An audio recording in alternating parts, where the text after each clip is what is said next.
Maokai, once a serene spirit of the forest, stood tall among the trees of his homeland, but when a magical cataclysm tore through the Shadow Isles, it twisted him into a wrathful force. His grove shattered, his skin lost. He endured the curse of undeath thanks only to the waters of life pulsing through his heartwood. No longer the gentle guardian he once was, Maokai now storms through the blighted land, driven by fury, seeking to purge the corruption that defiled his home. Welcome back, lore lovers.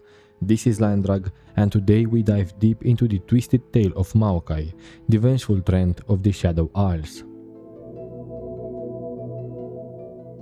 Long before any memory took root, a chain of barren isles arose from the ocean's depths, bare stone and clay, untouched by life. From their creation emerged Maokai, a spirit shaped as a towering treant, bark-bound and branch-limbed. He wandered the lifeless lands, burdened by their silence and aching with the hope of what they could become. His search led him to a hill clothed in fertile soil, where an ancient energy pulsed beneath the surface. Maokai drove his roots deep into the earth until they found a hidden spring, waters rich with magic and life. Drinking deeply, he felt power surge through him. From that source, he birthed countless saplings, scattering them across the islands in his quest to awaken the land. In time, the once barren isles blossomed into a paradise. Vast forests unfurled across the land, filled with groves of vibrant pine and tangled woods humming with magic. Towering sky trees spread their immense canopies overhead, their roots weaving thick beneath the soil.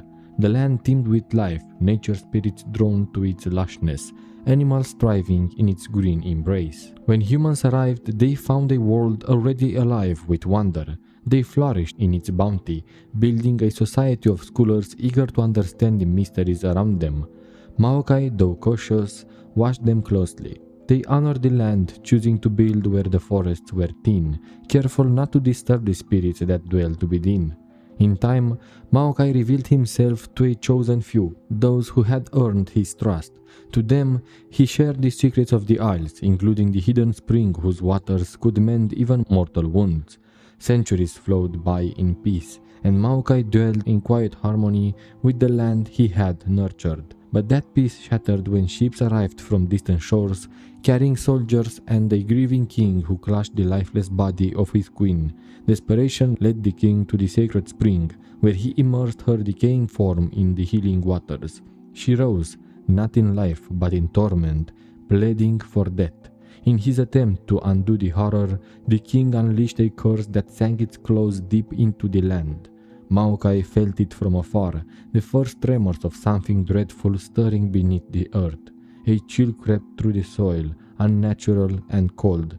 As the corruption spread, he acted quickly, forcing his roots into the spring, drawing in its magic, binding the waters of life to his very being.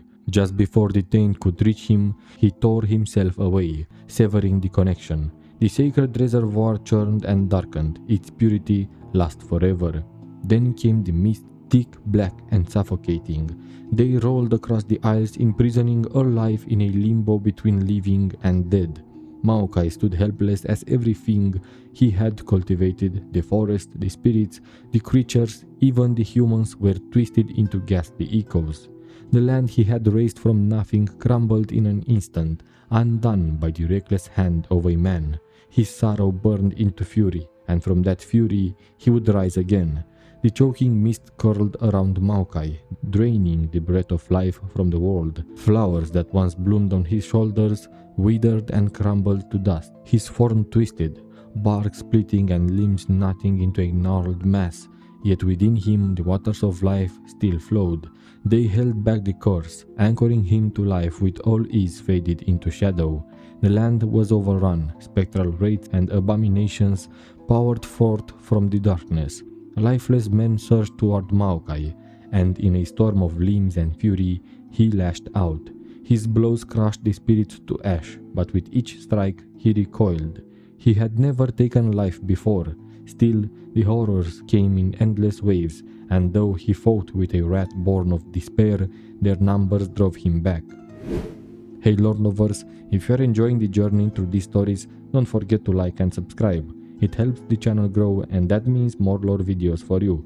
Thanks for the support, it means a lot. His forest lay in ruin, his skin twisted into hollow husks. For a moment, the thought of escape flickered through him, but in the hollow of his heartwood, the sacred waters stirred. He had endured the ruination not by chance, but by carrying the life of the isles within him. He would not flee.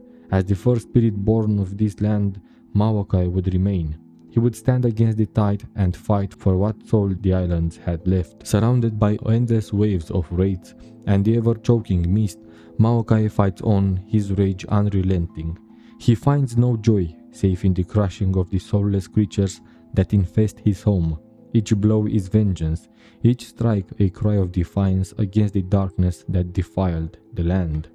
There are days when his fury pushes back the corruption, when the mist recoils and the spirits falter. In those fleeting moments, Maokai reclaims a grove, a thicket, a sliver of the forest once lost. No new life stirs in the tainted earth, but still he presses forward, carving out pockets of peace in a world swallowed by decay. Within his heartwood, the untainted waters of life still flow, an ember of what once was. As long as Maokai stands, the spark endures. If the land can be healed, if its beauty restored, then he too may cast off the twisted shape forced upon him. Long ago, he brought life to these isles. He will not rest until they live again. Now with the islands in ruin, we still have some insight about Maokai's activity, like we can see in the short story Nightbloom. In this story, we follow Maokai, the last living guardian of the ruined Blessed Isles. He roams the ashen forest, his bark chilled by cursed winds, surrounded by the lifeless husks of once thriving trees. Though the lands are consumed by death and haunted by vengeful spirits, Maokai endures, kept alive by the sacred waters flowing through his heartwood. One quiet night, something extraordinary happens. A single night bloom, a vibrant crimson flower, once seen only during the summer solstice, pushes through the blackened soil. Maokai is mesmerized. The flower is delicate, radiant, alive, an echo of the world he once nurtured. But its presence draws danger. A hungry spirit senses the bloom's life and rushes toward it. Maokai lashes out, furious and protective. He crushes the wraith with sacred strength and conjures a violent storm to shield the flower. More spirits come, drawn by the chaos, but Maokai stands his ground, striking them one by one. Around him, the winds howl, the forest trembles, and yet the night bloom glows undisturbed, until at last it withers and dies. As the flower fades into dust, the spirits retreat. The storm quiets, but something has changed. For the first time in ages, life briefly bloomed again. The soil beneath Maokai stirs with hidden promise. Fueled by the memory of that fragile flame, he turns to the haunted woods with renewed fury. He will hunt the spirits. He will burn the blight from his homeland. Now let's explore Maokai's relationships with other champions. Maokai, Yorick, and Callista share a bond as inhabitants of the Shadow Isles, but rarely interact due to differing goals. Maokai sees to cleanse the Isles, Yorick guides souls to rest, and Callista hunts betrayers. While their paths don't often cross, they share an unspoken understanding of the Isle's curse. Vladimir, the Crimson Reaper, took Nightbloom seeds from a grove once nurtured by Maokai. These Nightblooms, symbols of the Isle's past beauty, now hold darker significance as Vladimir may seek to use them for his own purposes, linking him to the Isle's corrupted history. Maokai's quest is driven by his desire to restore the Blessed Isles, with Viego, the Ruined King, at the heart of his mission. Maokai seeks to defeat Viego, ending the curse and bringing peace to the tortured spirits, hoping to heal the land he once nurtured. Thanks for watching, lore lovers. If you enjoyed the video, don't forget to like, share and subscribe. Also, join the Lion Drag Discord where we create a cozy space for all things lore. A place for lore lovers like you to discuss, share and dive even deeper into our favorite stories. See you next time.